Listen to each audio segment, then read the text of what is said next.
Walaupun musim kemarau masih berlanjut sampai jelang akhir tahun 2021 ini, kebutuhan akan air bersih di Kota Kupang terbilang masih aman. Pendistribusian air yang sedikit berbeda dengan beberapa bulan terakhir dikarenakan debit mata air mulai menurun, bahkan beberapa mata air mengering.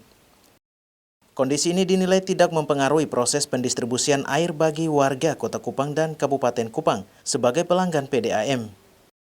Meskipun pendistribusian air bagi pelanggan jadi seminggu sekali. Hal tersebut disampaikan Direktur Utama PDAM Tirta Lontar Kabupaten Kupang, Yoyarip Mau, saat ditemui di ruang kerjanya.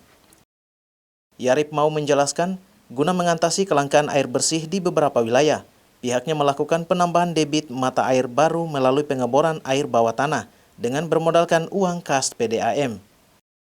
Penambahan debit mata air baru ini dilakukan setiap tahun guna mencegah terjadinya kelangkaan air bersih. Pengeboran setiap sumur air tanah mampu menghasilkan air lebih dari 6 liter per detik. Air ini akan ditampung di bak penampung atau reservoir sebelum dialirkan. Saat ini PDAM mengelola 8 sumber mata air permukaan dan sebagian besar sumber air tanah dari sumur bor. Hujan yang cukup pada tahun yang kemarin dibandingkan pada tahun 2020 kemarin memang kering ini cukup berkepanjangan. Nah, tahun ini di ujung bulan Oktober ini baru puncak keringan terjadi. Kalau dibandingkan dengan tahun 2020 mulai Agustus sudah terganggu. Artinya bahwa tahun ini kita memiliki potensi air yang cukup karena hujannya cukup terjadi pada bulan-bulan sebelumnya, sehingga tahun ini di ujung 2020 masih bisa kami lakukan pelayanan dengan mengatur jadwal. Artinya seminggu satu kali masih bisa di tempat-tempat yang krisis air bisa teratasi terlayani. Nah, yang kami takutkan adalah kalau curah hujan nanti atau hujan tahun ini dia berakhir atau dia memulai hujannya itu di bulan akhir November. Tapi kalau dia pada terjadi hujannya pada bulan awal November, maka masih pada stabil aman. Artinya masyarakat tidak berteriak karena kondisi hari ini saya rasa seminggu sekali di daerah-daerah yang kritis air masih bisa terlayani. Wilayah TDM yang biasanya agak sulit di musim-musim begini masih menikmati air. Sehingga yang kami antisipasi adalah bagaimana menjaga agar ada penambahan sumber atau penambahan sumber air yang untuk menolong daerah-daerah kritis. Contohnya di Alak kami ada berpikir dan sedang melakukan pengeboran tambahan untuk memenuhi sumber ini.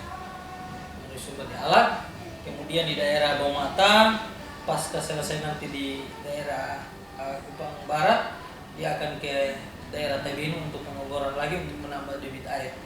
Karena kami berharap bahwa kalau dari wilayah barat itu ada Wenisu, wilayah timur ini ada Baumata, sehingga kami berpikir bahwa harus ada penambahan sumber air melalui proses pengeboran supaya bisa menopang debit air dari sumber air permukaan itu. Itu ada pemikiran kami untuk mengatasi krisis air. Dan memang dalam anggaran kami bahwa 2 titik ini sudah masuk di dalam anggaran untuk bagian dari investasi di tahun ini.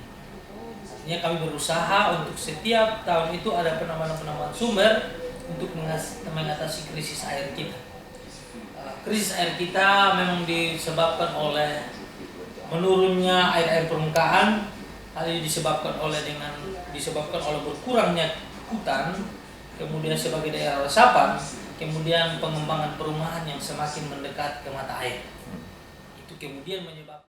Yoyarip meminta seluruh pelanggan untuk menyiapkan wadah penampung air dengan volume yang besar di masing-masing rumah. Hal ini dilakukan guna mencegah krisis air di rumah. Patris Kudang Laiskodat, AFB TV, melaporkan.